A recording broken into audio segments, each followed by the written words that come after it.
Your thing, right? It sounds familiar, but that might be why. 901 division.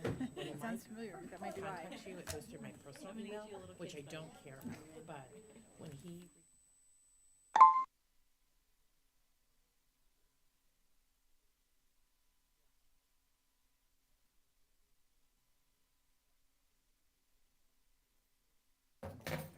or put it inside the house,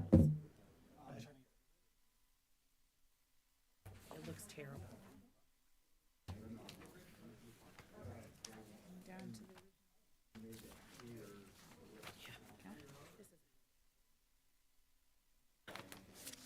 Well, that's why I don't know. Not, hopefully. Auditable.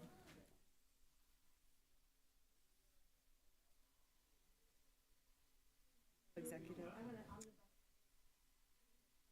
Oh, that's the website. I was trying to figure out what that was.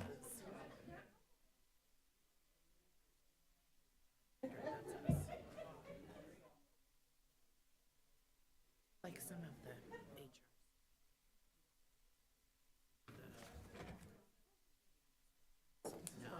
No, there's some other things she sent, but I don't think it's any more robust.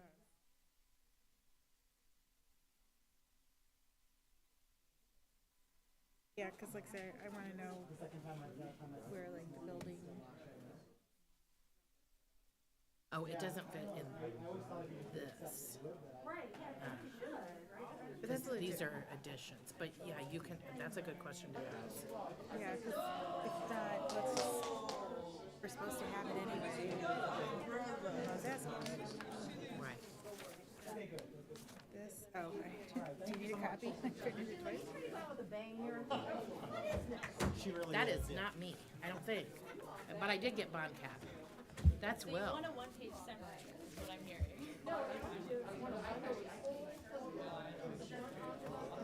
You could do all of these. Yeah. Yeah. There you go. That'd make me happy. I think that'd make Will happy. But think of all that preparation you would have done for nothing, Sheila.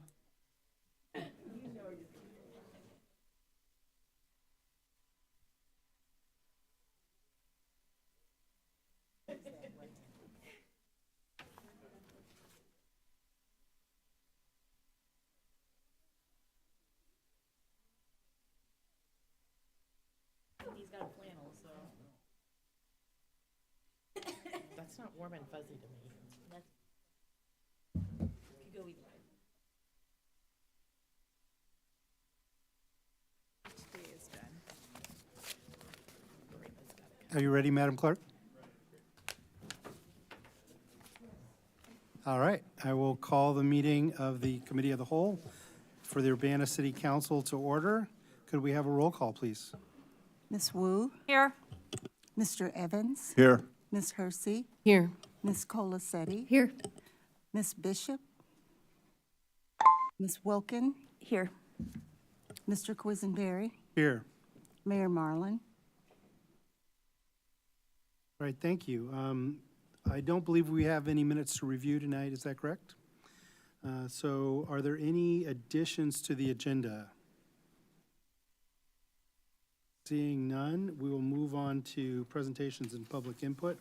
Our first presentation tonight will be the Imagine Urbana Transportation chapter.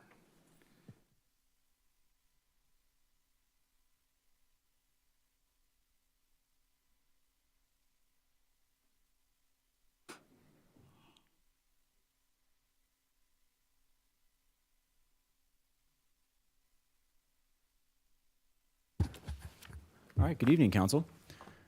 So I'm John Zeman, the City Engineer, joined by Lily Wilcock and Andrea Rudy. I'm here to talk about the transportation chapter of Examine Urbana, which, of course, is talking about the existing conditions that will feed into our comprehensive plan that we're working on. It's a great chapter. There's a lot of great content that Andrea and Lily have been working on. I'm just going to touch on a few highlights. So as we scroll into it, kind of a good way to start with thinking about transportation is, City of Urbana, we're responsible for part of a regional transportation network. You know, and the primary purpose of it is to get people and goods moving in, around, and through the region. An interesting starting point is looking at the results of a census survey, Census 2020, asking Urbana households how do they get to work. As you can see, about 80% of the respondents use some type of motor vehicle, whether it was a private car or public transit. And then you have about 15% using pedestrian transportation of some sort, whether it's walking or rolling to get to work, and 6% using cycling as their primary mode for commuting. Of course, you know, a couple of notes here. I mean, commuting is not the only way we use transportation. We use it for all sorts of reasons, for fun, for going shopping, doing the errands, things like that. You know, I'd also note that this is only for Urbana households, so not counting the people who commute to Urbana from outside of Urbana to do work. It would lead me to guess, just speculate, that probably the percentage of motor vehicle use is probably higher than what this shows. But it's an important thing, and you know, the numbers don't indicate how important the say the vulnerable road users are to our network. Vulnerable road users being, of course, pedestrians and cyclists. But these are the people who are using our streets, our sidewalks, and our multi-use paths. So like I said, we're part of a network. You know, nothing new to you on council, but just to kind of to highlight that we are part of a metropolitan planning organization known as the Champaign-Urbana Urbanized Area Transportation Study, or CUOTS, which is administered by the Regional Planning Commission. And our partners in that CUOTS group is, of course, the City of Champaign, the City of Savoy, the Village of Mahomet, the University of Illinois, and Mass Transit District, and IDOT. And we come together for items such as you know, planning, studies, funding, and things of that nature. And for, of course, for applying for grants. And so it's, you know, it's how we fit into this network is also part of what transportation means for Urbana. And how we think about transportation, how we think about planning for transportation is guided by a handful of pretty key documents that look at different timelines for the city and for transportation. Starting at the narrowest focus, we have the capital improvement plan, which of course we're working on now and will be coming to you in early May to talk about more. We just look at a 5-year time horizon, looking at our fund balances and what projects we have that are upcoming, maintenance programs, operations programs. And it's really implementing what the big idea is. Then we, you know, and of course for transportation, I'll say our primary funding for it, as you can see, the transportation is really this pavement maintenance and repair, a lot of light signals and signs, sidewalk path construction maintenance, kind of broken out by the magnitude of the spending we have had in recent CIPs. Primary funds come from the general fund, through the capital replacement and improvement fund, through motor fuel tax, which could either be from the state based on our census population or the local motor fuel tax, and grants when we can get them. So a lot of outside funding that goes into these projects, but as we zoom out away from that 5-year perspective, the comprehensive plan comes in as a 20-year time horizon where we look out into the future and we think about how do we want Urbana to grow, the transportation network to grow, what do we want to make out of the next 20 years with our network. And very much related to that, CUOTS creates a long-range transportation plan document, which has a 25-year time horizon. And in fact, the comprehensive plan that we create will feed into that long-range transportation plan, which is what CUOTS expects its member agencies to have official plans that then can become part of this regional plan, which helps us, you know, if the more we plan in advance for whether it's growth of transportation network, or improvement of the existing network. Makes it easier to get funding in some cases, really, and just to be smart about what we're doing as a region, so we're coordinated. And then lastly, we have kind of the longest range view are the asset management plans that I know you've heard Tim talk about quite a bit. We have been working on those to understand really this, how do we keep Urbana transportation going in perpetuity? What does it mean that we have transportation assets in Urbana generations from now? And so that really gets down to understanding what are assets that we have, what are the condition they're in today, and what is the level of service that we want to maintain for those assets? What do we find acceptable? When we understand that input, it can tell us how much funding and what kind of programs would we need to maintain that level of service. And so it becomes very important for, even the 20-year outlook, where I think, one thing that we'd like to keep on the top of people's minds is that we think about what does it mean for growth for Urbana and the transportation network. We want to be cautious about adding more infrastructure to our current assets. When we do, it'd be really important for the city to try to find additional assets that will provide a return on investment for us, that we can get a revenue that is generated from this asset, not just adding liability to our city. So those are some of the big highlights, and I think we'd be happy to take any questions that council has. All right, Chris? Could you go back to your first slide that you showed, John? I'm letting it load here. We're talking about the modes of transportation? Well, the pie chart.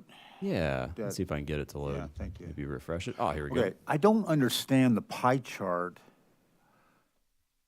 Okay, and the statistic that 50% of households own 2 cars. So, I mean, the big pie chart seems to indicate that Urbana uses, alternative forms of transportation besides a car. Is that right? I mean, Lily, go ahead. So there's a couple things going on that are unrelated to each other in this pie chart. Yes.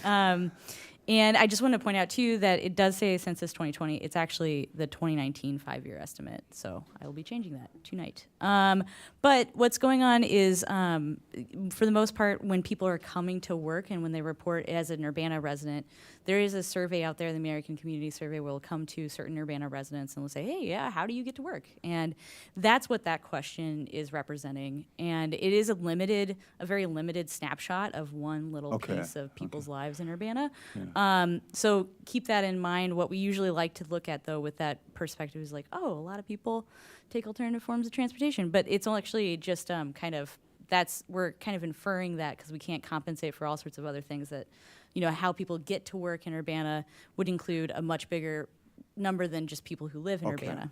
So maybe the pie chart should say out of this many answered surveys or something, maybe, to kind of clarify it a little bit. Right. I mean, because it just seems to me there's more car driving than that pie chart seems to indicate. And one other question, John. When you say creating infrastructure and transportation that doesn't create a liability for us but gains revenue, what do you, could you give me maybe an example of what you mean? Like when we build a road, we're building a neighborhood that expands our tax base. Is that what you mean? Or Yeah, and again, Lily's the smarter person to talk about this. No, but there's a really fun part of actually a different chapter that really addresses this development, growth of transportation, and the ability to actually maintain that, and the very precarious situation Urbana has been in the last 50 years trend, and what that kind of means for the next 20. And that's at the end of the development and taxes chapter. So we're not going to skip ahead to that, but it goes through a lot of detail, and I think maybe the one phrase, and I think you'll hear a lot more about it in May from John Zeman, who's smarter, is that it's really difficult to take on more and more costs when you can't afford the current costs that you're operating at right now. Like, that is a difficult situation, and it needs to be rectified in some way, which means change. Mary Alice. So I guess my question here is, you've got how do people get to work, which of course we know that we have delivery services, we have to get goods to different places and so forth, which are large and heavy trucks, which are very hard on our streets and so forth. But I did think it was very interesting, if you go to the other slide that you were talking about funding, a large portion of the money that we spend is in pavement, maintenance, and repair. And from what I heard you say, that does not include sidewalks and multi-use paths. Is that correct? Well, we break it out in this graphic. There's a thin line, kind of where my cursor is above it. Yeah. Well, that's exactly my point, right? So we've got all this money that we're putting into pavement maintenance and repair, and then we have a very slim little line that we're putting into sidewalks and multi-use paths. Not only that, but we're also relying a lot on grant funds, it looks like, to get those sidewalks and multi-use paths. Is that correct? Currently, yes. Okay, all right. Thank you very much. Welcome. Can I just say that is part of it, and this is a representation of like what you have, and so that there's a lot of things that don't get covered in that. All right, I think I saw Sharice next.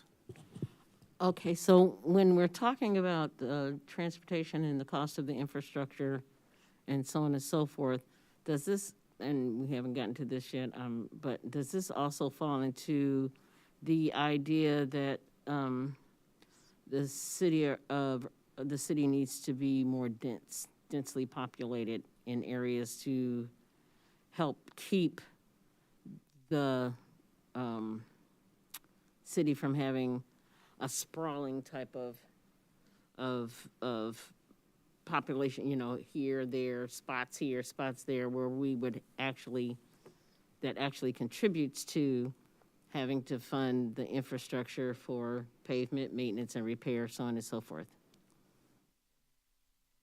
Is there a connection? Yeah, for sure there is. And I think that there's, in a basic illustration, I know an analysis that Lily's been working on, we've been just feeding her some data for, is kind of a value per acre analysis which then relates to what's the cost of the infrastructure for like that same parcel of land, for example. And so if you think about it, if you can minimize the infrastructure while maximizing the tax revenue from that parcel, I mean, an example could be, a multi-story apartment building. You get much more tax revenue for like the same block than you do if you have like, a few single-family homes on that block, just as an example. I think to address Chris's question as well as Sharice's, when we're looking at development in Urbana, new development, we're really concentrating on the areas that have that infrastructure already in place so that we aren't incurring additional costs. So that's a big part of it too. And as Lily said, that'll be covered more in the development and taxes chapter. Okay, Grace.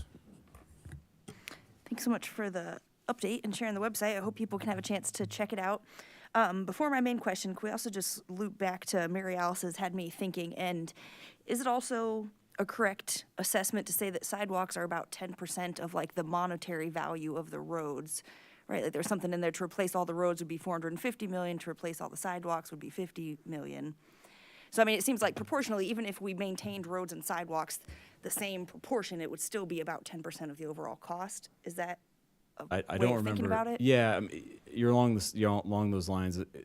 Like, and if you look at the overall, like all the pavement, the sewers, sidewalk lights, signals we have, pavements like accounts for over 40% of that value of assets that we have, and the sidewalks, it's maybe 10%. It's something around that range. It's quite a bit less. Just makes sense. Just clarifying, because it makes sense. We wouldn't spend like the same amount on sidewalks and roads because they're just proportionally not the same amount of concrete and space and money, right? Sure. Yes. And then just my question here was about the future considerations. I see you guys have lots of great questions there. And so are you still taking public input? And then is the next step, is this what John was saying? It kind of goes into the comp plan and public works planning is the next phase? Yeah, so actually, I'm so glad you brought that up because this is the background information for the comprehensive plan, but also for public input in the next part of public input. So early in the summer, Andrea and I have another exercise for the public that we'll have online, and it will bring up a lot of it's designed to put you in the decision maker role for a lot of these kinds of issues for everybody who participates and wants to provide their feedback.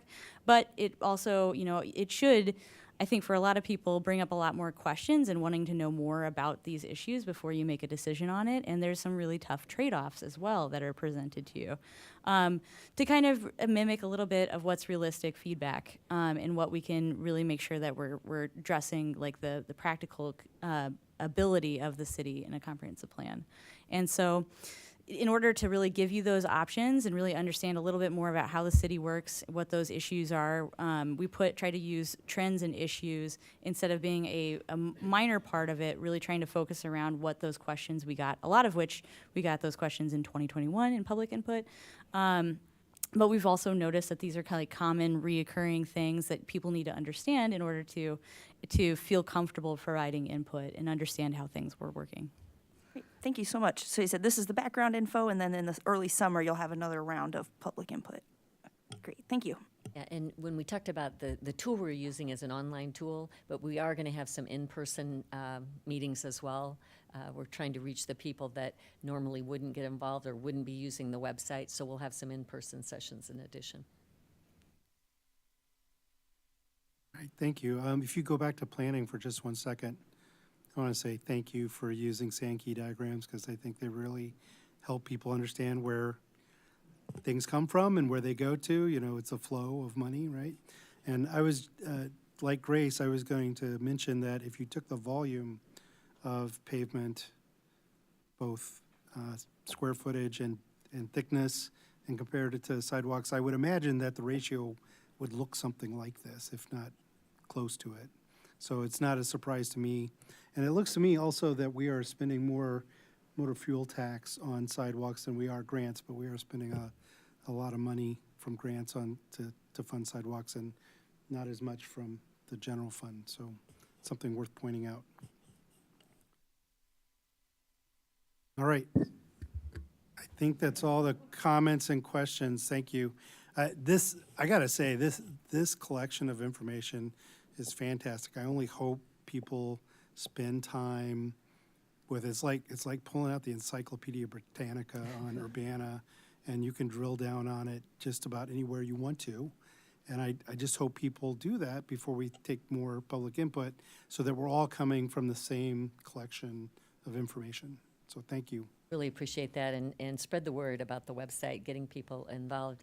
Smile Politely did a great article last week. I don't know if you saw it, that they really teased people, I think, into hopefully reading more about it, and that's what we hope as well, is that they can do that.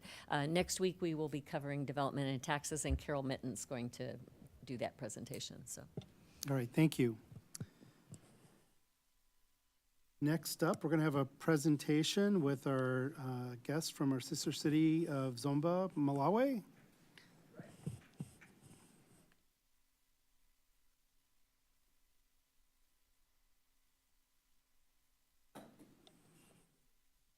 I ask former council member Dennis Roberts to lead this. Yeah, is this on? Okay, it's on. We're glad to be back to say hello to the city council members and, of course, the mayor, if she had been here too. We have guests this week coming in from our sister city in Africa, that's Zomba, Malawi, and they're here to do a special project.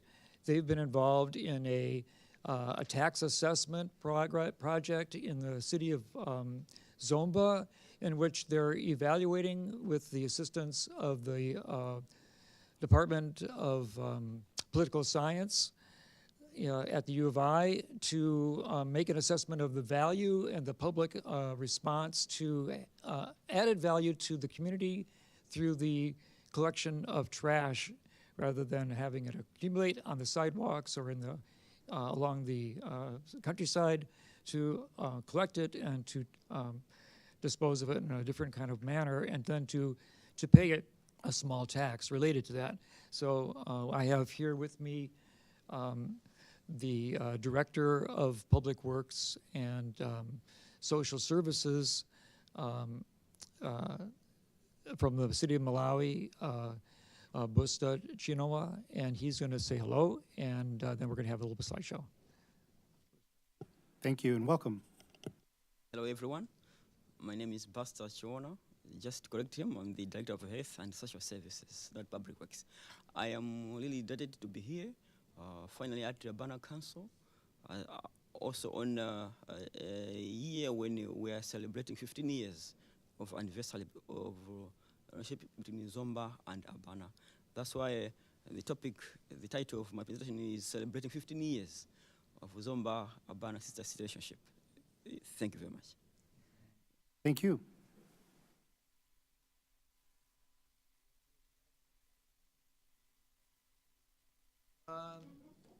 Well, I haven't seen your slideshow yet, so why don't you talk through it, okay? You made it up, so would you present it, please? Please make sure the microphone's on. Thank you. Busta and I put this together, more or less together. So just a reminder of where we are.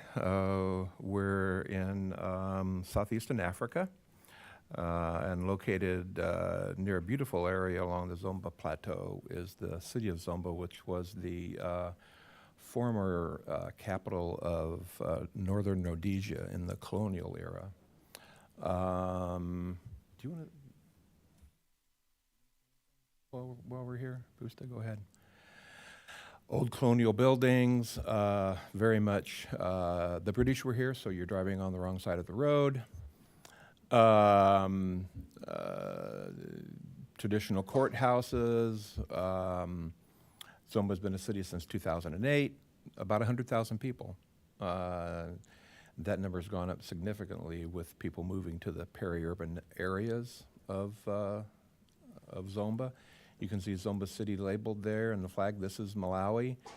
Probably the largest natural resource of the country is Lake Malawi.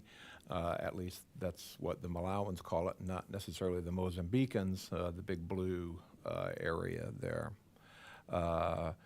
Think wet, almost tropical Africa, not dry Saharan type Africa. The links to the Zomba area really go back to the Urbana Presbyterian Church and the shallow well team that Don Mason ran for many years.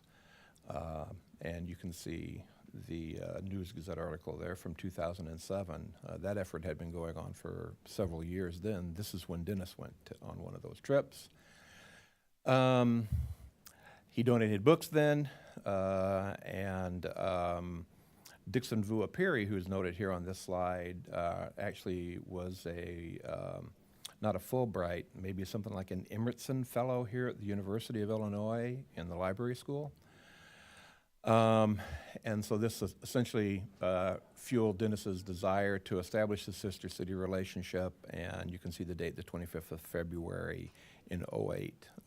Mayor Pressing signed a memorandum of agreement between our city council and theirs. And similar to most sister city relationships, what we're trying to do is to work together in a citizen-to-citizen sort of capacity. Inevitably, city officials are involved, but it's really about trying to get people to interact with people for everybody's betterment. So we're working with an animated outreach program that actually started here at the University of Illinois called SAWBO, Scientific Animation Without Borders. And there is some work being done in theater development. And actually recently, it's been a couple of years since we talked about some work with the geology department here at the University of Illinois. And the GINA CCAP, this is the Urbana Presbyterian effort to build a school in a small town nearby called Domasi. And we've been, we as in you all and the citizens of Urbana have been working to have school partnerships over there. And then the Metakita sanitation project that Dennis mentioned, going to go through these real quickly. We started with the African Urban Urban Poverty Alleviation Program project. Dennis wrote the grant. I managed that one. Built things there. That's me in the center. And Dennis a couple of places back. And Boost is probably in there somewhere. For this one, I wrote the grant, and Chris Storr, who's currently a county rep, managed this program. Both of these were Gates-funded programs, pass-through funding. And just a little bit of a review of what those are. Basically, these were all public welfare and sanitation projects. This is a bunker, how we deal with the refuge that people make. This effort, the Sino-African initiative was meant to try to separate organics from inorganics, so that you could have a value-added product that might replace inorganic and expensive fertilizers for people's fields. A lot of local maize production all over Malawi as well as the rest of Africa. On to the Metakita project here. Dr. Matt Winters is with us, and everybody else that's on that second line actually has doctors in front of their names now. And this is all about seeing whether or not people will pay taxes to get services, and that's something, of course, that you guys deal with all the time. And so we're just trying to review the history and think about the future in terms of the Zomba and Urbana relationship and where our areas of partnership are. And this is a statement from Busta. So, okay, and that's the end. Thank you. So let me just say that we invite the public and the city council members, if they wish, to come to the Urbana City Library at 4 o'clock on Wednesday afternoon from 4 to 5:30. We're going to have a meet and greet. We're going to have a little bit of food. We're going to have Busta here to talk to you about Africa. We're going to have a slideshow. And we're expecting to have a musician come from Peoria whose specialty is African music and instrumentation. He apparently is really interested in meeting our friends from Africa. And tomorrow, because of a delay and a problem that occurred at the airport, our second visitor, Mr. Musa Mawali, who's a great friend of ours as well, we've known him from the very first day we walked into the Zomba. He's going to be coming here to participate in this grant project at the Political Science Department. And so he's arriving tomorrow at 8 o'clock in the morning at O'Hare, and I'm going to drive up to get him. So he'll be here too. So anyway, thank you very much for your time, and I hope that you come and visit us at the library on Wednesday. Thank you. All right, thank you, Dennis.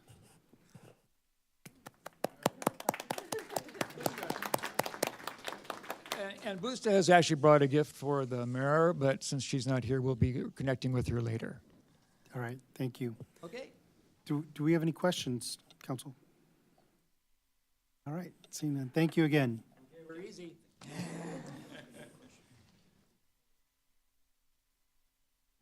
All right, next up would be public input. If anyone would like to address the Urbana City Council, please approach the microphone and state your name. You'll have 5 minutes to speak. Hello, my name is Esther Pat, and I'm the director of the Champaign-Urbana Tenant Union. And I'm here tonight because you're going to be considering how to spend funds in approval of your annual action plan, how to spend the home funds for housing, as well as distribution of the ARPA funds. The good news about tonight's proposals is that they address some of the most vital human needs in our community. The bad news is there is nowhere near enough money, which I know you all know, and it is very sad that even with all this extra money, there still is not enough money to ensure that every person in Urbana has a place to live. For that reason, it's especially important to maximize the impact of the funds that you do get. Tenant Union has never made recommendations to City Council about how to spend the money because there are so many needs, but we are among many organizations that encourage you to put as much as you can into housing for extremely low income people because those are the people who need it the most. But also, there are things you can do that don't particularly cost money, and one of them is an issue I've been talking to you about every week, and I'm going to mention again tonight, and that is the new state law and the whole campaign to promote awareness of the requirement that all people be treated equally when they rent housing, and that includes people who are using housing choice vouchers from the Housing Authority or any other kind of voucher. At last week's City Council meeting, Mayor Marlin made a very nice statement in support of the new law, and then the city attorney and the city administrator said they still have questions about the law. To address their questions, a group of lawyers in Chicago who've been working on this issue for many years, because Chicago has protected voucher holders' fair housing rights, wrote a letter, kind of a long letter, with 48 endnotes that I submitted to all of you through public comment. Although I thought the staff see it, and maybe not, but City Council Member Evans said he was going to forward it to whatever staff, but if they don't go look at it themselves. This letter was written by, or submitted to you by, the Shriver Center on Poverty Law, Hope Fair Housing, Champaign-Urbana Tenant Union, Open Communities in Chicago, the Chicago Fair Housing Alliance, Housing Choice Partners, the director of the Fair Housing Clinic at the University of Illinois Chicago Law School, and Housing Action Illinois, the last being a 35-year-old coalition of dozens of housing organizations in the state of Illinois. Finally, I hope, even if you don't read the whole thing, if you would just even look at the 48 endnotes and see how many different sources there are, and I hope you realize a lot of work was put into this in order to help educate us downstate about that which so many lawyers in Chicago have taken for granted up there for years. But finally, I just want to remind you, or inform you if you don't know, the Section 8 program was first created in 1974. That was 49 years ago. And Housing Authority of Champaign County first started receiving funds in 1975. Urbana is not sailing in uncharted waters. There has been close to half a century of cities like Urbana and counties and states adopting fair housing law to make the Section 8 and Housing Choice voucher programs work. There's also been a lot of litigation. And I do believe the ultimate motivation to the state legislature to pass this law, which folks like me have been working on since the 1980s, and we even got it out for a floor vote once when Naomi Jacobson was state representative, and 40 legislators voted for it.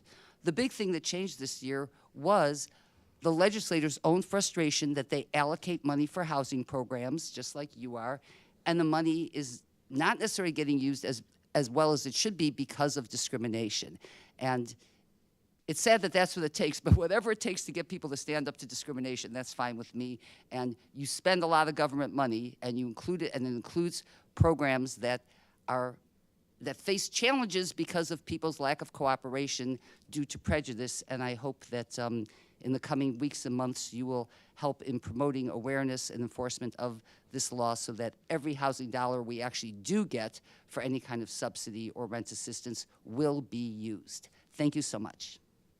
Thank you, and I will add that that letter that you sent us goes to the clerk as well, and we'll ask that it be put in the public record as you specified.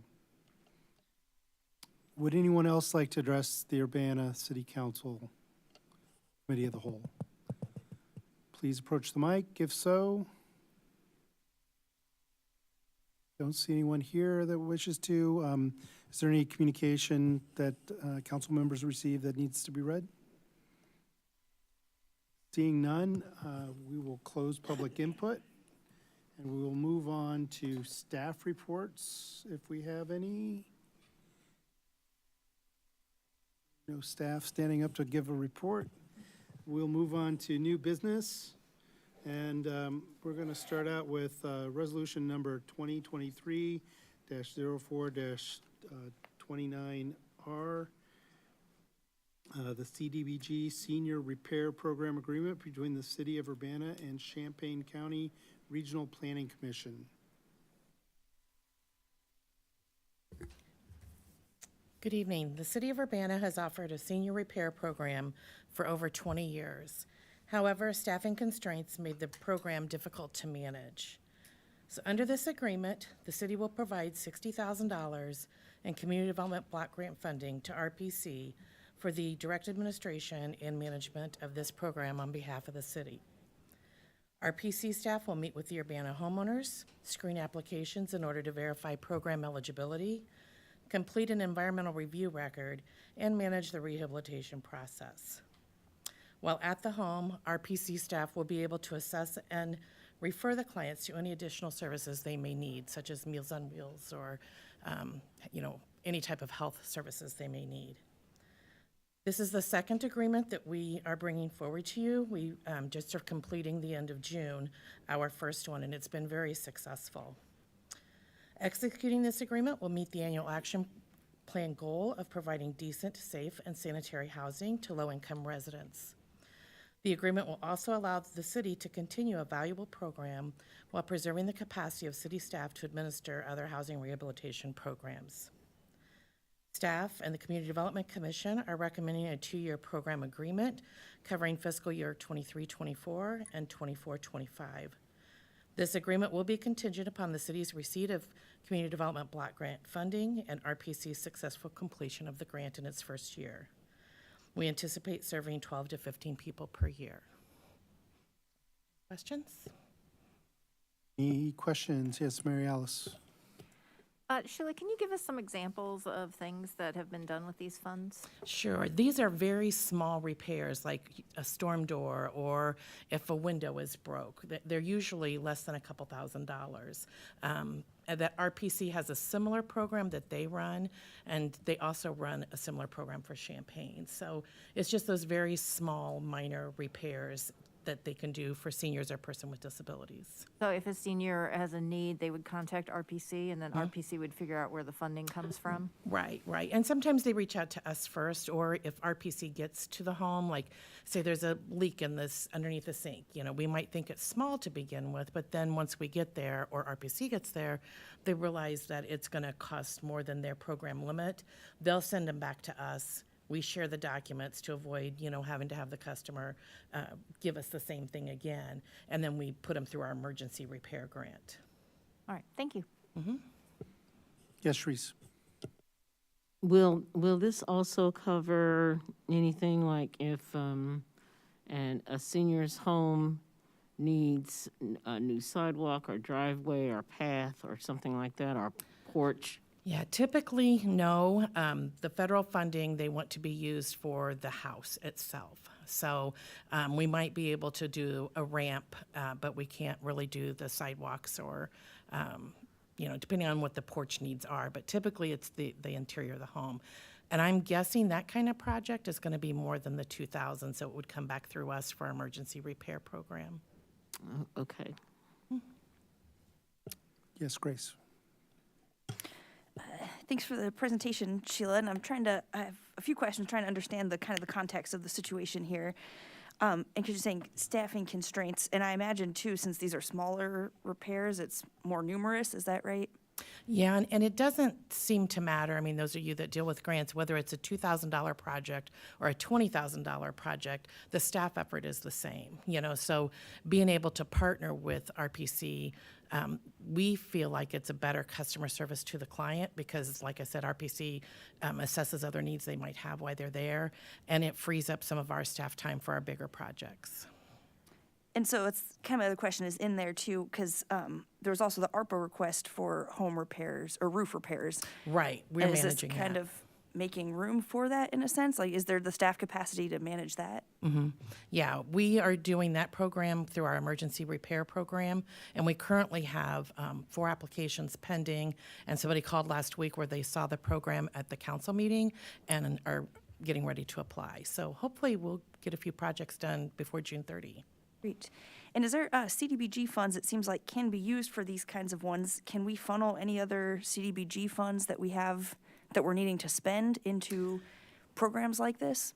Actually, I have good news on that. We did our timeliness test today, and we are below what we're supposed to be. So we've been busy spending money through John's infrastructure projects, and then Fire bought some medical equipment, and so we are fine with the timeliness test.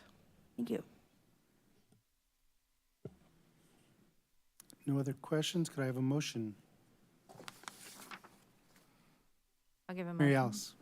I want to move to, on the consent agenda, resolution number 2023-04029R, CDBG Senior Repair Program Agreement between the City of Urbana and Champaign County Regional Planning Commission. Thank you. I have a second from Sharice, I think. Okay. Yeah, okay, yeah.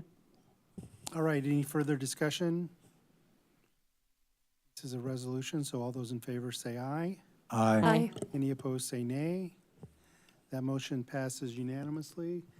Let's move on to resolution number 2023-04-028R. A resolution approving an intergovernmental agreement concerning Boneyard Creek project.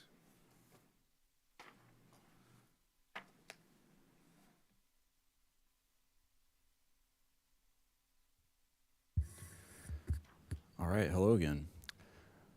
This one's pretty straightforward. I know there's a lot of documentation here. Short of it is we have an intergovernmental agreement with UCSD for cost sharing of the Boneyard Creek project. This is referring to the Boneyard Creek segment number 3 bank stabilization, which is the project located just west of Broadway Avenue. We're going to be protecting the north and the north bank as it goes from Broadway west and south down to the railroad tracks. And so as we expanded this project from its original conception, now a third of the area is going to be covered by UCSD, approximately a third of it, because of the location of their sanitary sewer that crosses the creek. You'll get a good aerial imagery here, or not aerial, plans. And so UCSD has a couple of large diameter sewers that cross above the creek, and so we're going to add the riprap here to make sure it's stabilized and protected. So this resolution would give the mayor authority essentially to sign this IGA on the city's behalf. The nature of the cost share is related to these quantities that were agreed upon with UCSD's engineer, kind of distributing, what's Urbana costs, what's UCSD costs, and the largest item being the riprap itself, and you can see about 80 square yards will be for UCSD out of 253, so that's about a third, give or take. I will say a really good news I have to share is that we had a budget here of, it was $545,000, I think, and we opened bids on Friday. Actually got really good bids. We have a low bid of $243,000 that we are planning to award, so we were very happy with that. This is a challenging project to estimate because the difficult access along the creek with with private businesses and whatnot made, if you remember when we came around in August to try to bid this project, we got pretty high prices that came in. So we worked carefully to make the access easier for the contractors, and it really showed. So what I know I've got here in the council packet, this has doesn't have the bid prices in there. It doesn't have the actual number in. If it's all right with council, what I'd like to do is to update this document with the bid that we received, the bid that we'll award, and so then for next week you can have that full amount in the document when you go to approve it. We also have a few edits that we got from the UCSD attorney kind of late in the game. They're happy to share that with you guys and to show you kind of what the changes were. They're fairly minor in nature, but if that's okay, I'd like to just kind of provide you with some changes for next week, and we can move that along. So, is there any questions? Yes, Sharice. Okay, I was going through this and I was just like lost, because what I am not is an architect or city engineer or civic engineer or any kind of engineer. Can you just tell me exactly what you're going to be doing with Boneyard so that I can have an understanding of like the construction that's going to happen? Because I really did not understand it. I'm sorry. Okay, no, and that's on me. I need to try to make it digestible. So let's see. Let me get to this. This plan view shows some of the proposed areas. So this is Broadway Avenue where my cursor is, and we're heading west. North is up, heading west. There's 3 pockets of work here. There's this first one in the northeast corner. There's one there kind of in the middle, and there's one in the southwest corner, which is next to the UCSD pipes. And the short of it is that we've got bank erosion that's happening. It's really bad in the spot just west of Broadway. And that was kind of the impetus for this whole project. But we have other areas where we can make improvements and protect it. This one's along the kind of this boardwalk out here. And essentially what we're doing is we're going to be using larger diameter stones. This RR4 riprap is typically about the size of a volleyball, give or take. And we're just going to use that to build back that bank that got washed away, essentially. And the kind of an extra measure in that northeast corner, we're going to use 36-inch diameter boulders as like a really heavy, sturdy bottom to that bank, at the toe of the slope. And a couple other features we'll do. These candy canes, they look like candy canes in the plan. They are called J-hooks. And what they do is they train the stream to, instead of putting its full force against the bank, because it's trying to make a turn, the water is trying to make a turn. So what the shape does is it makes the water kind of turn faster, so it doesn't put as much force into the bank. Okay. So it's a river training device. We'll try to help alleviate this from just growing, continuing to grow. Yeah. Okay, because the only thing I really had when as far as a reference is trying to think of on Venice Beach, where they have the stones put so that not so much erosion happens with the beach, so that the sand doesn't wash out into the ocean. So they have a lot of stones and they build them on top of each other. That's the only way that I could put it through my head. That's perfect. This is where civil engineering is definitely not computer science or computer engineering. We're using really heavy stuff to weigh this down so it doesn't get washed away. Okay. It was a really good example of the shoreline stable idea. Yep. Okay, thanks. I just wanted to make sure it wasn't in my head wrong. Okay, Chris. John, to follow up on Sharice's questions, part of this project was beautification, and I'm assuming that the technique that you just described maintains the beauty of the project. Is that true, or if I find rocks beautiful, I don't know. In the eye of the beholder, I'll say that is not the primary objective of what we're trying to do. I know that was really the benefit of the Boneyard Creek crossing improvements that were done. We really just want to try to keep this bank from getting away from us. So, right. Well, yeah. that's probably the more important priority. I guess my other question, does it have any effect on the way the silt keeps washing up on the sidewalks of the walkway? Oh, yeah, that's a great question. This is downstream of that, so this is after that problem happens. And I know that Carmen's been working with one of our engineering firms to apply for a grant to try to help us with that sedimentation problem. We have some ideas of maybe trapping that sediment upstream before it gets to the park area. Yeah, I don't want to lose the ability of people being able to kind of, step down and soak their feet in the water, which is what is designed to do, but it also is creating all this silt washing up on the sidewalk. But thank you for the presentation. Thank you. Okay, Grace. Thanks for the info.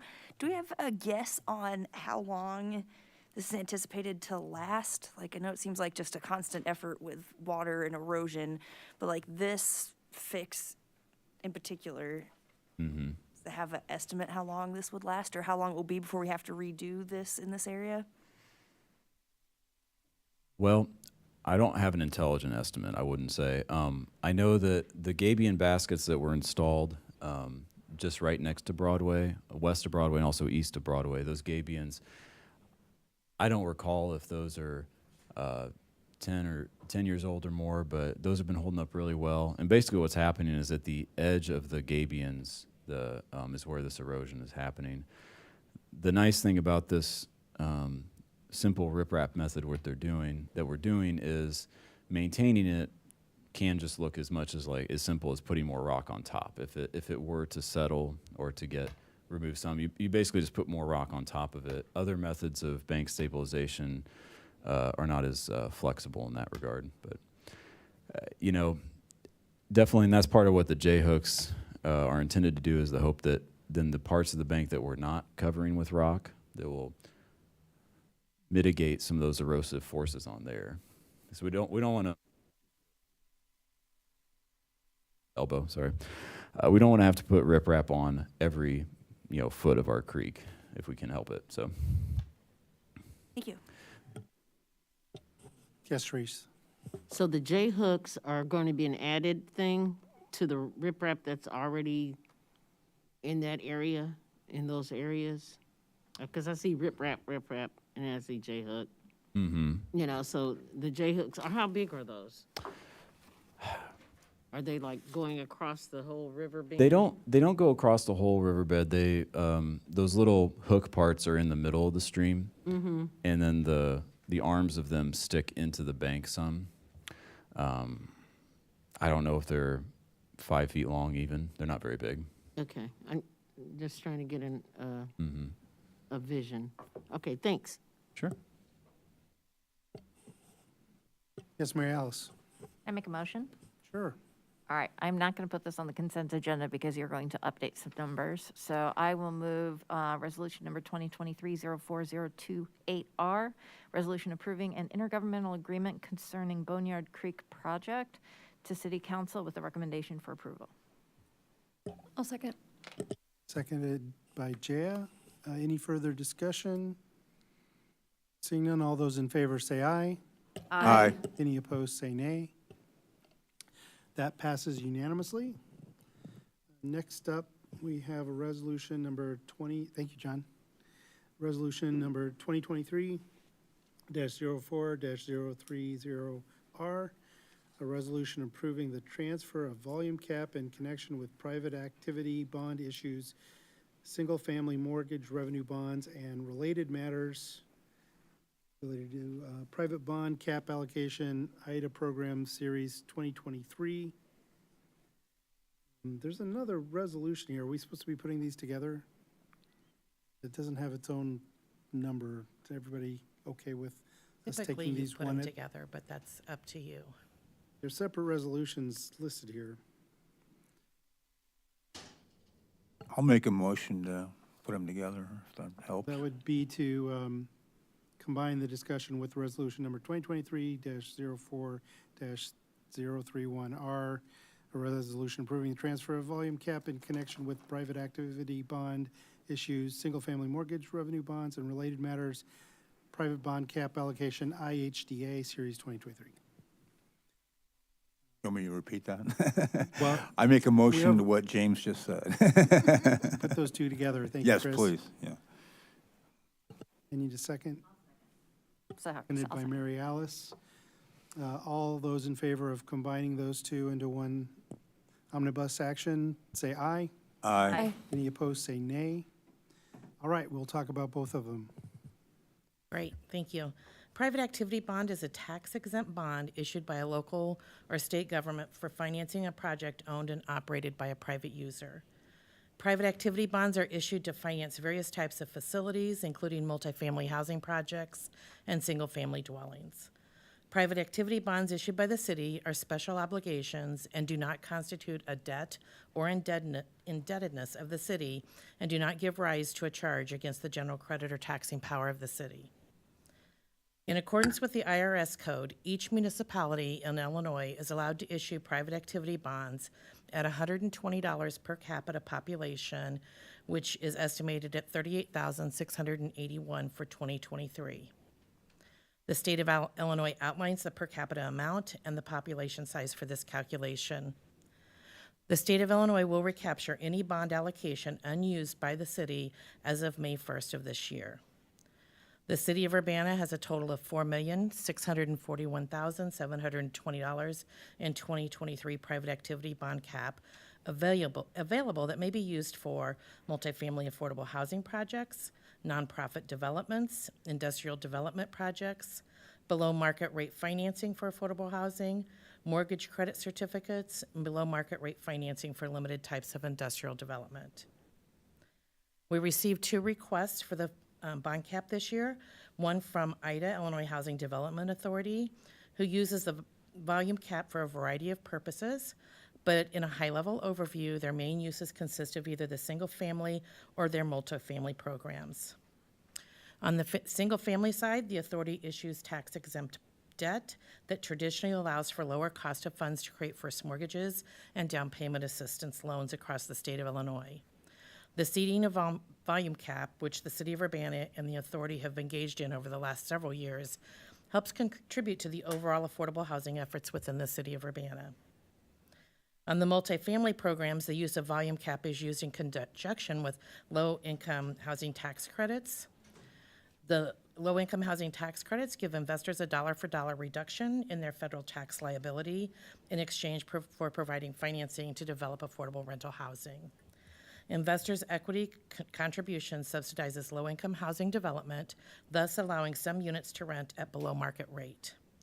In return, investors receive tax credits paid in annual allotments, generally over 10 years. Eastern Illinois Economic Development Authority meets the economic development needs of an 11-county area, which includes Champaign County. EIEDA identifies potential development partners through referrals from the State Bond Council, the city, and the Illinois Advantage Trade Association. Developers interested in accessing tax exemption through bonds can contact EIEDA directly. Eligible types of development projects include both market rate and affordable housing, as well as mixed use and commercial developments. When seeding the bond authority, the city cedes decision-making authority to determine eligible projects. EIEDA has indicated that as we approach an increasing interest rate environment, tax-exempt bonds financing becomes an attractive tool for developers. Funds will be available to developers of eligible economic development or affordable housing projects in Champaign County. EIEDA identifies potential development partners through referrals, and developers interested in accessing tax exemption bonds can reach out to EIEDA directly. The Community Development Commission, along with staff, recommends splitting the allocation between the 2 agencies for $2,320,860 each. CDC, along with staff, recommend the committee send the resolutions to council on the consent agenda. And I believe IDA and EIEDA are on the phone if you have any questions. All right, any questions?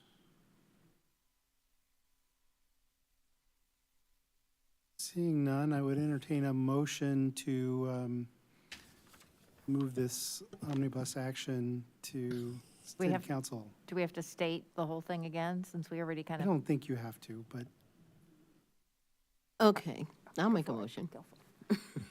Resolution number, let me make sure I got everything correct. 2023-04-0330R and resolution number 2023-04-031R. Resolution approving I'll read them anyway.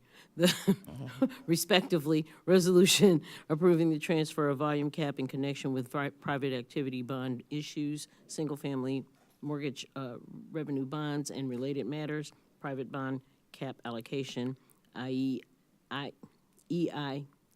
EIEDA programs, Series 2023, and a resolution approving the transfer of a volume cap in connection with private activity bond issues, single-family mortgage revenue bonds, and related matters, private bond cap allocation, IHDA Series 2023, be moved to a consent agenda for approval. Thank you. I'll second. Seconded by Chea. Any further discussion? Seeing none, all those in favor say aye. Aye. Any opposed say nay. That passes unanimously. We'll move on to resolution number 2023-04-032R, a resolution approving the City of Urbana and Urbana Home Consortium, Urbana, Champaign County, annual action plan for fiscal year 2023 through 2024. Good evening, everyone. Good evening. So I presented a more in-depth look at our annual action plan back on March 27th. So just as a little bit of a refresher, the annual action plan outlines the activities that the City of Urbana, along with the Urbana Home Consortium, will be undertaking in the 2023-2024 fiscal year, utilizing funds from two HUD grant programs, the Community Development Block Grant Program and the Home Investment Partnership. So on page 16 of the plan are the expected resources that Urbana and the consortium will be receiving for these two respective programs in the 2023-2024 fiscal year. We will be receiving $498,343 in Community Development Block Grant funding, and that is funding that will just be spent within the City of Urbana. And then the consortium, which includes the City of Urbana, City of Champaign, and Champaign County, will be receiving $779,013 in home funding. The budgets for both of these programs can be found included with your memo. I believe it's the third page. And then more information on the activities can also be found in the memo as well. So the big thing that I wanted to highlight since I was last here on March 27th is the public input that we received. So the plan was open to public comment from March 1st through March 31st. We engaged various community groups to get feedback on what are the needs in the community. I wanted to thank Esther Pat for her comments tonight as well. That really does reflect a lot of what we heard when we did public input on our plan. We also sent out a survey to the community just to get input on what needs people are seeing in their neighborhoods, how they think these funds can be used. And again, it echoes a lot of what Esther mentioned earlier. I'll just highlight a couple other things, and I'll also mention the survey results are included in your packet as well. Just a few high-level things we found. Survey respondents expressed a need for additional infrastructure improvements in their neighborhoods, including street lighting, improved sidewalks, as well as improvement to public spaces such as parks. That is a consistent comment that we have received over the years. We also received comments in support of additional youth violence prevention programming. That was identified as a high priority. And then, again, the rising cost of housing and the housing affordability crisis was also identified by respondents. 87% of survey respondents said that rent in Urbana is too high, and 50% of respondents indicated that finding an affordable unit was a significant barrier to securing housing. And so we believe that the budget of our annual action plan reflects these needs that were identified. So staff is requesting approval of this resolution on the consent agenda, and I'll be happy to answer any questions you have. All right, questions? Grace. Thanks so much for the info here. And I know this is a complicated thing we've been through before. I'll try and remember what we've already gone through. And also understanding that, right, this is a certain specific template that needs to be used, right? So I'm trying to understand page 36, the affordable housing, and it says the 1-year goal and 0 homeless individuals supported. And I know we've got the TBRA and we've got other things in here. So I don't know if you could explain, is that just a weird part of this template, or am I misinterpreting this? Are you under the AP 35 projects? Page 36, AP 55, affordable housing.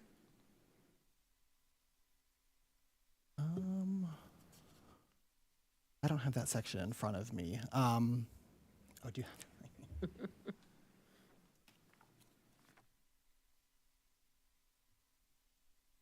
Oh, page 36. Oh, okay.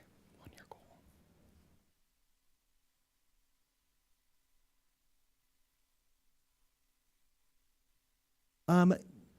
Yeah, that I wouldn't say that that probably needs to be changed. If you look at the AP 35 projects, that's going to be the best area to look. I will look into potentially changing this before we submit it to HUD. If you look at the AP 35, which begins on page 26, that outlines the projects that we've budgeted for this following fiscal year, and you'll see it breaks down, the project name, the goals that are supported, the amount of funding that's being committed to that such as First Followers and Habitat for Humanity that actually develop affordable housing, and you'll see in those sections the number of housing that we intend to generate with that funding, and then you'll see the home ARP funding that we received, the different areas. So for example, home ARP supportive services, which are for individuals who are experiencing homelessness. You'll also see the home ARP acquisition and development of non-congregate shelter. That's on page 33. We're anticipating serving 30 homeless or at risk of homeless families with that funding. Also development of affordable rental housing. You see we're estimating 15 household units created. That's on page 33. So that's reflects the numbers that we're estimating. This page 36, I'll double check that. I don't believe that would be accurate. So thank you for pointing that out. Any other questions? Yes, Grace. One more detail, if you still, do you still have Mary Alice's one there on Yes, I page do. 33? So I was looking also this project 13, and so that one is construction of 4 new affordable housing units or rehabilitation of 15 units for $1 million. And could you remind me what units were? I thought units here, we were talking about like individual dwelling places, not like a complex, right? Because for me, I was just trying to figure out the numbers. That seems kind of high for $250,000 for construction of an affordable single unit, right? Yeah, that's the amount we're estimating, again, with rising development costs in terms of materials and things like that. That could change. That's our estimate at this point. So that could change. It could be more, it could be less. That's how much we're estimating right now. And then when our CAPER is done in September, that's where we capture really what we actually were able to generate. So that's what we're estimating, but it could change. And then that's reflected in the fall when we have our actual report of what we did. Thank you. Any more questions? Anybody ready to make a motion? Therese? I'll make a motion to, I do have, oh, okay, I'll make the motion first. Resolution number 2023-04-032R, resolution approving the City of Urbana and Urbana Home Consortium be moved to consent agenda for approval. Would you mind making that not to consent, since we have that page that needs to be updated? Okay, regular agenda for approval. Yeah. Thank you. I'll second. Seconded by Mary Alice. Any further discussion? Jaya? I'm just going to note that I will be voting present because CDBG funds for youth services grants are funds that an organization I'm affiliated with might apply for. Thank you, Jaya. Therese? The question, I guess, one of the main questions, and I know that we really can't solve this issue, is there any way that the state would be willing or capable, the legislators that we have, of taking the ban off of rent control? That you know, I know a lot of the people complain about the cost of rent in Urbana, and the main thing that I see as a obstacle is the fact that Illinois, the state of Illinois, doesn't allow rent control. At least that's my understanding. Or is that not in place anymore after the fair housing thing? I don't see how you can get fair housing and not have rent control some kind of way either. Yeah, that's a great question. There is a lot of advocacy going on right now, on what can be done, to bring down the cost of rent. So I think that's definitely something for exploration. I think on our end, kind of in terms of the grant funds we get, we're looking more at that supply side. How can we actually develop more affordable units for extremely low income, residents who can't afford that market rate? So that's kind of what this plan really focuses on. But I think there is a lot of good questions around those other issues. I don't know the answer specifically as to what that law or regulation is. Yeah, I just wanted to put that on the record because one of the main things that I think keeps many cities in Illinois from being able to be more benevolent regarding housing and cost of housing is the fact that as a government entity, we don't control landlords' ownership. We don't control that ownership, and therefore, we don't, and because of the legislation, we don't control how they charge rents. And it makes it very difficult, not just for those who are experiencing that, but for us as a agency that is a benefactor, in this particular issue, to have any kind of real say. We do what we can do. And so I was just wondering, on the staff side, if there were any new steps being made in that direction. And the other thing I wanted to ask is, when we talk about affordable housing, primarily, where does this affordable housing get built? Where is it going to be in the city of Urbana? That's a great question. It really depends on a lot of factors, which lots the city owns, things like that. We have received public comment in the past that residents would like affordable housing to be, in the center of town, near services, near MTD stops, near jobs and employment. So that's definitely something we take into account when we're kind of thinking about locations. But it can be hard because there is sometimes a lot of resistance in neighborhoods, people not wanting things in their backyard, and perceptions of what affordable housing means, what it looks like.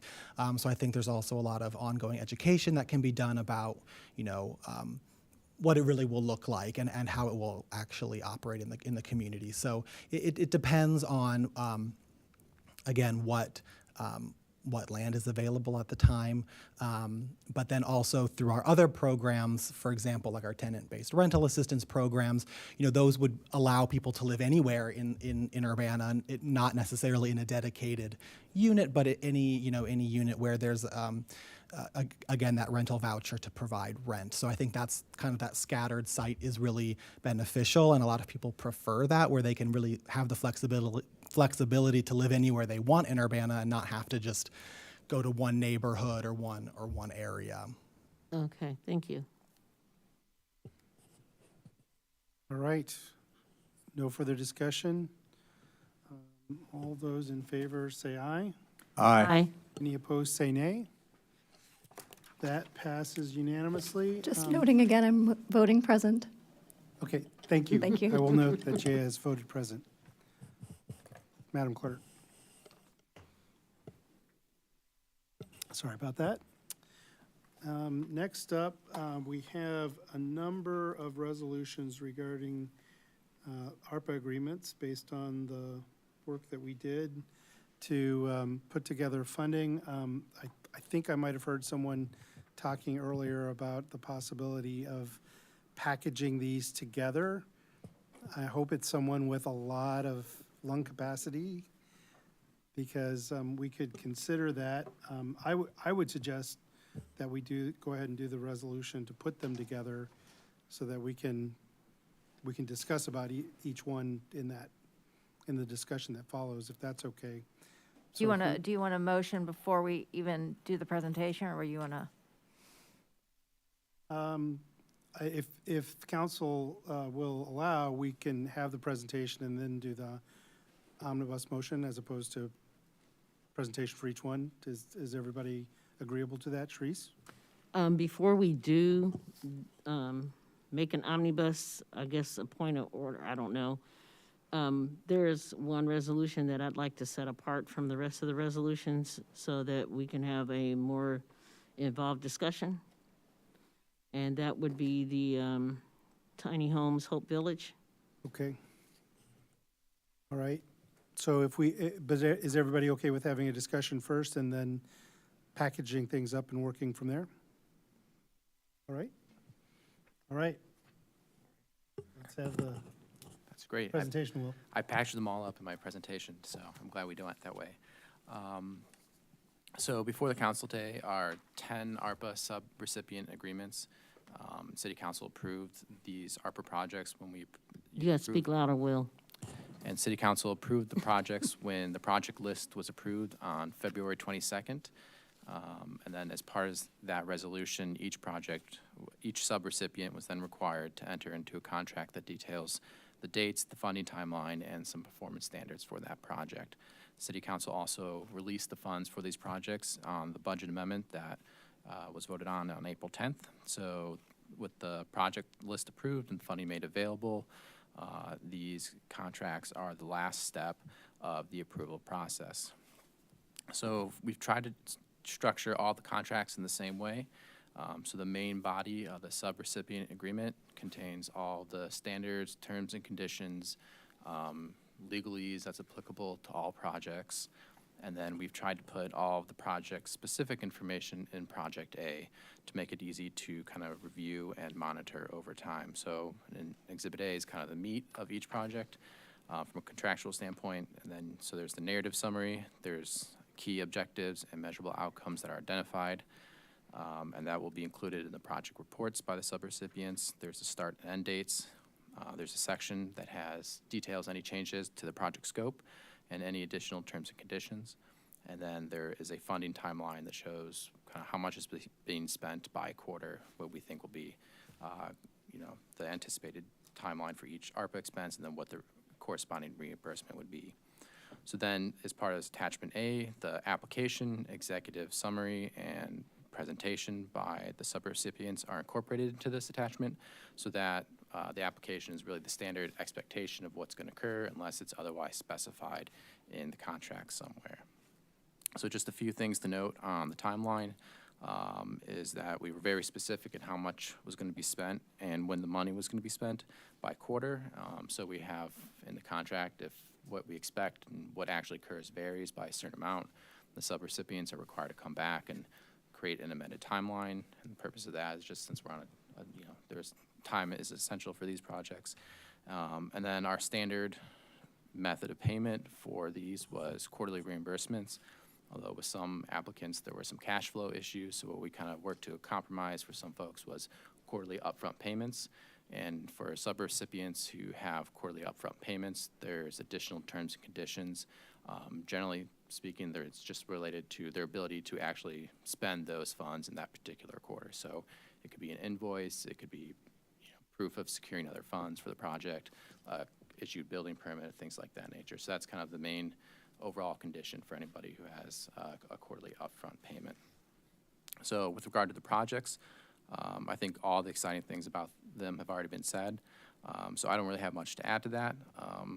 If there's any questions, I can answer them tonight. We'll be doing another batch of questions, so if there's a big discussion item, they don't necessarily have to resolve it at this very moment. And I think there's also some applicants here who can answer questions as they come up. All right, Chris. I think you just answered it. I'm counting 10. I remember us approving 25 projects, so there's going to be another round of these resolutions. Okay, thanks. Yeah, we did it as we got them. All right, Mary Alice. Thank you, Will. A lot of paper to go through. For those of you who haven't seen it, this is the stack. Anyway, my question is this: I mean, some of the places on here are pretty easy for us to see that they are going to Urbana residents. The Urbana Free Library, for example, is going to be, working with Urbana residents. So for those entities that may cross over into other populations, what assurances do we have that the money will be spent for Urbana? So there's not a specific term in the contract that says it must be Urbana residents. Taking a step backwards, the ARPA guideline was Urbana funds have to be proportionally affect Urbana residents, so it wasn't exclusive to Urbana residents if it's a countywide initiative, for example.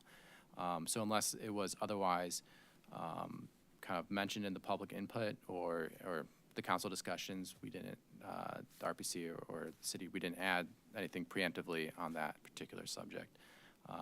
Some of them, I know one, I think it was the counseling, since it was 50% of what they asked for, that was solely what they put their money towards, but there's not a overarching condition that we have in these contracts for that.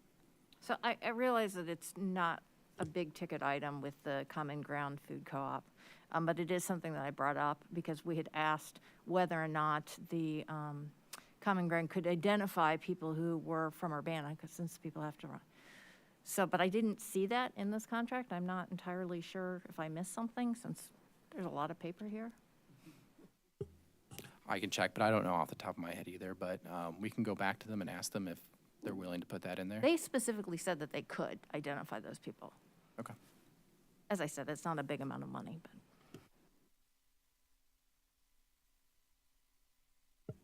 Yes, Grace.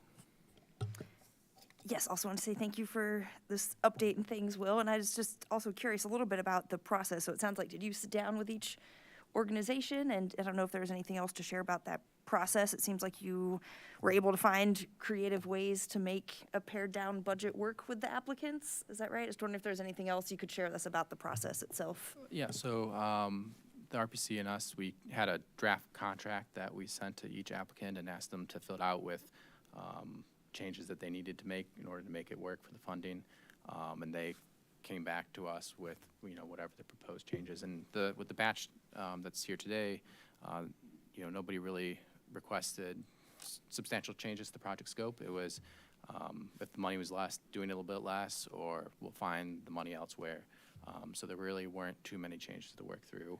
Generally speaking, if a project comes and they need to change it, we'll work with them to suggest, ways that they can work it in. And if they still say, no, we can't use this money unless this change occurs, then that'll come before council and we'll highlight that there.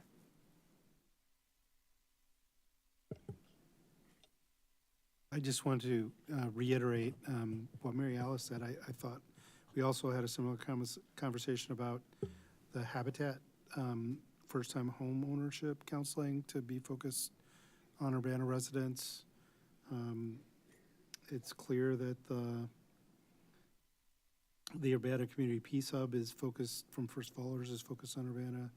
Sol Gratia is in Urbana, with well experiences in Urbana, serves Urbana schools. Neighborhood Connections serves Urbana. So those seem to be the only two. Given what we're doing for the Eastern Illinois Food Bank, I don't know if it made sense to have a clarification there. But those two, the Common Ground Food Co-op and Habitat, I distinctly remember the request that we talk about that in the contract process. And I don't know if that interrupts their being approved tonight, or if that's something that's going to have to go through some more conversation. So we can reach out to them this week, and if they don't get back in time, we can always delay until we hear back from them. But I think everybody's been pretty responsive, so, and then we'll come back with another batch of applicants I don't know if it'll be the next committee of the whole, but at the very least, the one after that. So the delay, if there is a delay, it shouldn't be too long. Yes, Mary Alice. I'd just like to make a suggestion to the chair that, that we attempted to put everything together except for the two that we want clarification on, and Carl, since, Okay. if that's okay with the chair. Yeah, I think so. Jaya? We also do have someone from Habitat, I think, who would like to speak to that question. Okay. Can you come to the mic so the Yeah. folks at home can? Not the people at home, unfortunately. That's true. So Habitat did make a clarification when we sent back our budget, and that was part of that, where we said since the funding we requested was cut in half, and we serve Champaign-Urbana pretty equally, basically all the funding that was provided for Urbana would then go to serve Urbana residents, is how we did word that. So we did acknowledge that in our piece that we sent back. 'Cause you started to mention that too at the beginning there, that we had made that change. I remember reading that. It's just a question of whether or not that made it to the final version of that everybody saw here. But that's fine. Okay. Yeah. Thank you, Jaya. All right, So, if you don't mind, I'm going to ask for a motion to put together the following components so that somebody doesn't have to read all these at once. And these are resolutions approving authorization for execution of an ARPA sub-recipient agreement, which would include resolutions starting with number 2023-04, and that's 018R for the Urbana Free Library, 019R for the Eastern Illinois Food Bank, 020R for Red Herring Restaurant, 24R for First Followers, 25R for Sola Gracia Farm, 26R for the Well Experience, and 27R for Urbana Neighborhood Connection Center Boost. And so I would entertain a motion to put those together in an omnibus fashion. All right, I'm going to attempt this. I would like to make a motion that we put together the following Yeah. resolutions. I'll take Jay as so moved. You just say so moved. Okay, He already read so them. moved. We don't have to say all of it? Usually they make. Is that accurate? Yeah, usually we. Okay. All right, you can do it then. I enumerated them. I identified them distinctly. All right, you can correct me if I'm wrong. I move to omnibus the following resolutions. Resolution number 2023-04018R, a resolution approving and authorizing the execution of an ARPA sub-recipient agreement with the Urbana Free Library. And resolution number 2023-04019R, a resolution approving and authorizing the execution of an ARPA sub-recipient agreement with Eastern Illinois Food Bank. And resolution number 2023-04020R, resolution approving and authorizing the execution of an ARPA sub-recipient agreement with the Red Herring Restaurant. And resolution number 2023-04024R, a resolution approving and authorizing the execution of an ARPA sub-recipient agreement with First Followers. And resolution number 2023-04025R, a resolution approving and authorizing the execution of an ARPA sub-recipient agreement with Sola Gracia Farm. And resolution number 2023-04026R, a resolution approving and authorizing the execution of an ARPA sub-recipient agreement with the Well Experience. And finally, resolution number 2023-04027R, a resolution approving and authorizing the execution of an ARPA sub-recipient agreement with the Urbana Neighborhood Connection Center Boost. And while you take a quick breath, Will has just shown me that those two that we just questioned have language in them specifying Urbana. So if you So want I to should add pin two more. those on the end. Okay, then we will add two to those. Resolution number 2023-04021R, resolution approving and authorizing the execution of an ARPA sub-recipient agreement with Common Ground Food Co-op. And finally, resolution number 2023-04022R, resolution approving and authorizing the execution of an ARPA sub-recipient agreement with Habitat for Humanity of Champaign County. Thank you. Second. Seconded by Jaya. She gets the short one anyway. All right, any further discussion on putting them together? Seeing none, all those in favor say aye. Aye. Any opposed say nay. That passes unanimously. Now I would entertain a motion to move that combined group to City Council for the consent agenda. And we for have no approval. numbers to read for this one because we just read them all. So I'll make a motion that we move to the consent agenda, that giant omnibus. Yeah. Did I hear you second, Second. Chris? Oh, okay. If Chris didn't I heard- already. I heard Jay second. All right, any further discussion on the main motion of the big group? Yes, Grace? Just want to say thanks again to all these great groups that have applied and doing a lot of great work in the community, and some we see here today. Thank you for your patience in this process. I hope it's been not too challenging. And thank you again to all of our staff here at the city and RPC and everyone who's made this possible. I'm really looking forward to hopefully seeing all of this federal money being used for this purpose and getting out in the community finally. So thank you for your patience with this process and looking forward to good things to come. So thank you. All right, thank you, Grace. Jaya? Ditto. Thank you, Jaya. All right, seeing no further discussion, all those in favor say aye. Aye. Any opposed say nay. That passes unanimously. Then we need a motion for the one we didn't do, which is Number 23. 10. Number 10. Yeah, number 10. Go ahead. I would move resolution number 2023-04-023R, a resolution approving and authorizing the execution of an ARPA subrecipient agreement, Carl/Hope Village, to the consent agenda for approval. Second. I have a motion by Grace, a second by Jaya. Any discussion? Sharice? Because I see the Champaign County Health applicants and Marty from Carl, could you guys come up and just give more information about this particular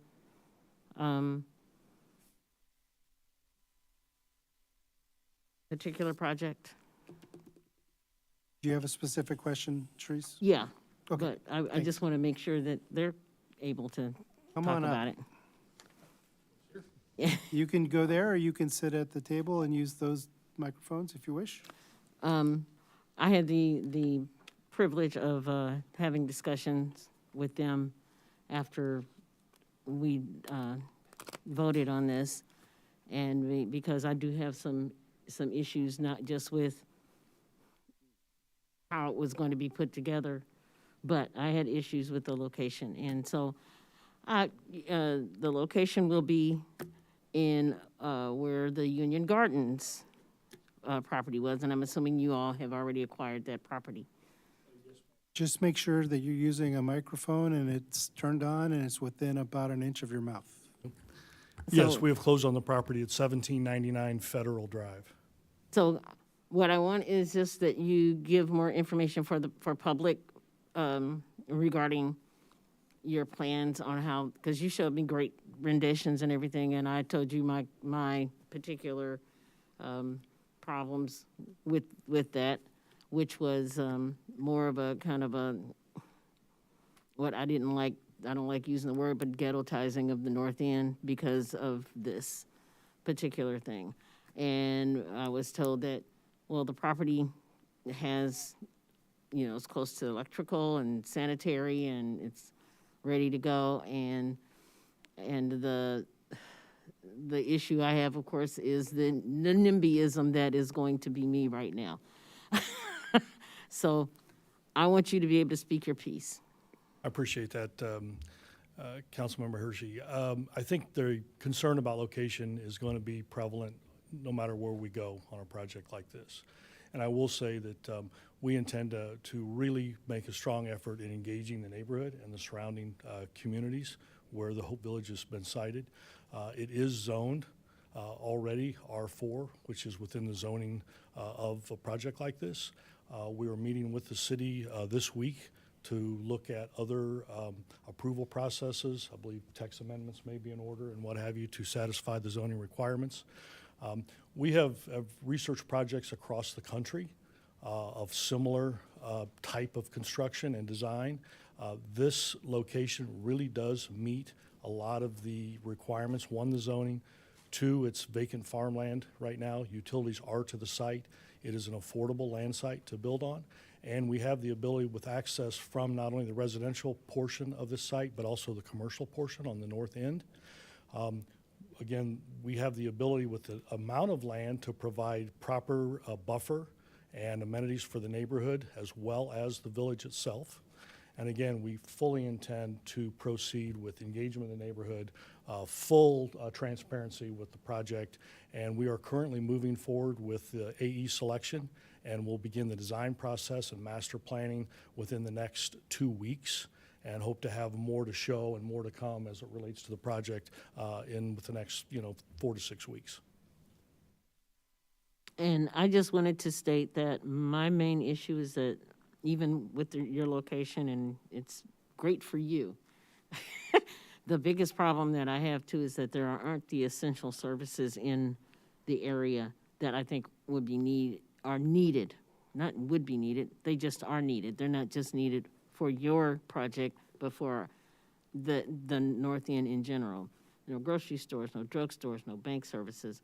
Those are issues that I have not fear about, but a little trepidation regarding how successful this particular project can work. So, and I also just don't want to see, and Marty, you and I was pretty blunt with what I would think some people in my ward would consider kind of a land grab by Carl, because it's going to be another nonprofit thing that's going up with basically Carl-owned property, meaning no property taxes.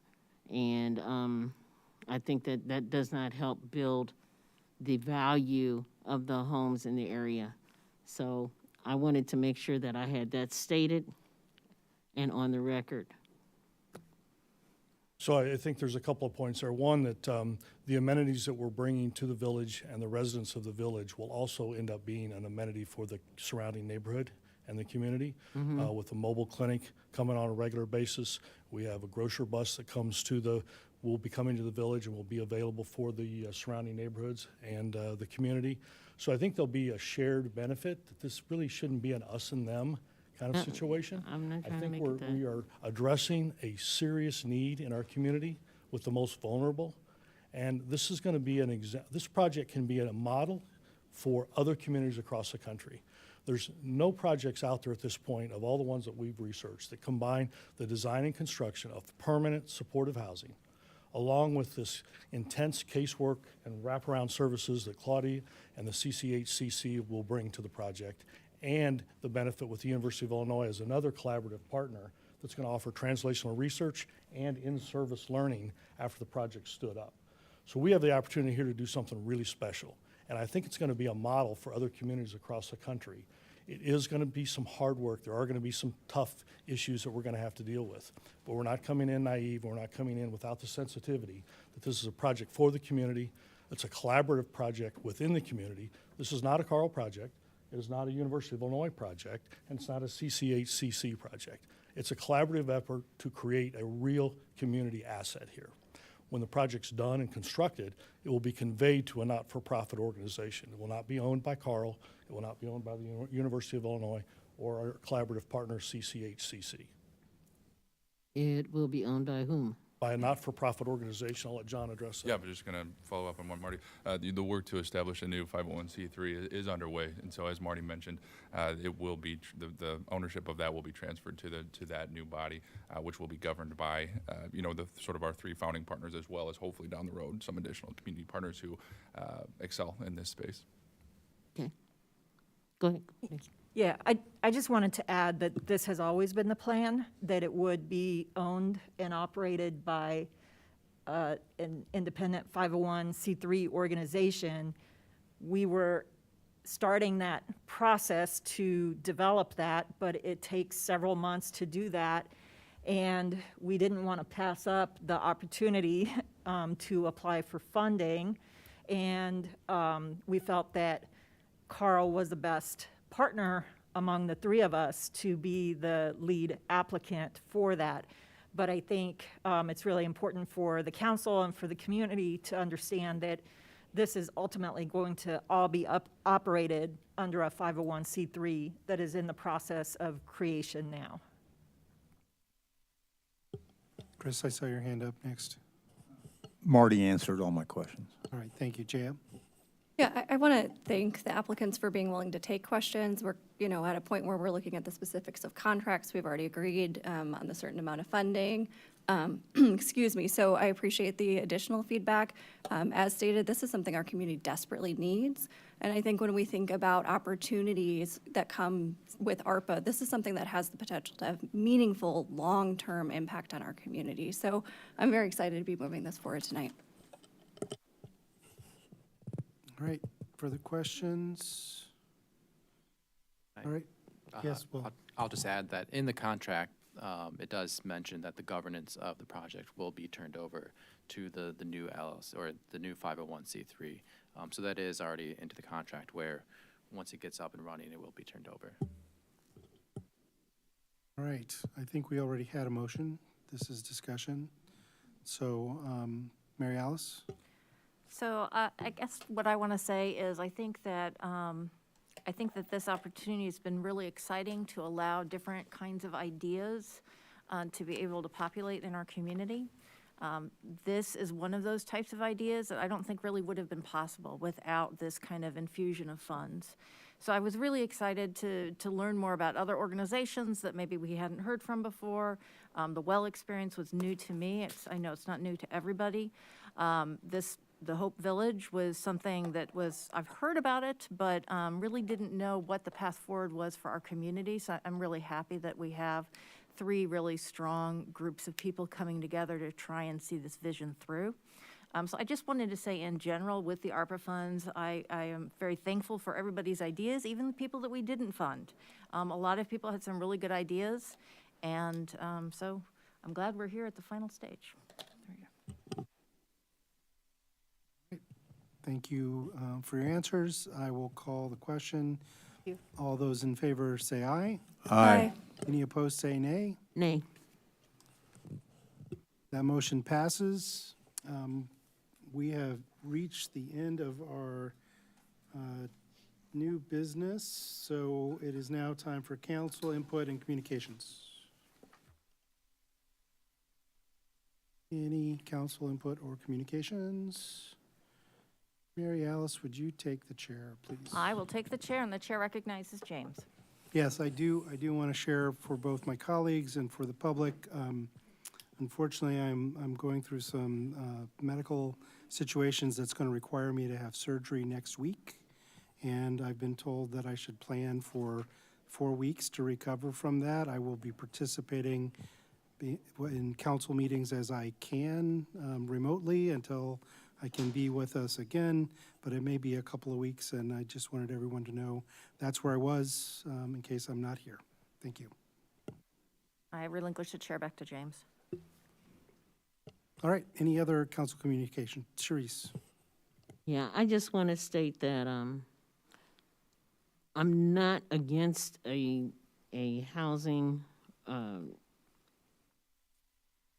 project for those of us in the community that are more marginalized or have medical issues or anything like that. I'm looking at the history of how my community has been used for social engineering and benign neglect in some ways. And I wish that they could have this particular project could have found a different location that would have more amenities for the people that they say they want to serve, because they don't exist in my ward. And we are we already have a difficult time dealing with those services that are needed because they are not right there. Carl came up with this idea about the medical bus. This is something they could have been doing for the past 30 years that they've never done. And so they're talking about doing it now. And that's great. And they're the grocery thing, and that's great. But this is something, and not Carl, but I'm not just gonna put it all on Carl, but this particular project is bringing those particular services now. I need permanent services. I don't need halfway services. And that's the consideration that I want everyone that works at the city to consider. Not just who's sitting here on the dais, but the staff. And it's something that I've been working toward for the past 4 years. And I want it known that just because they're moving something over into my area, that I'm not against it as much as I am against it's another, to me, it's another type of thing that happens within the mostly black neighborhoods all over the country. And I just want to see more services brought into my side of town where I know they need to be. And Hope Village might be a Band-Aid, but it is not a solution. What I want to say. Thank you. Any other council comments? Seeing none, we have come to the end of our agenda, and so there was a discussion item, but there was nothing underneath it. I don't think anybody posed anything. We've come to the end of our agenda, so we are adjourned.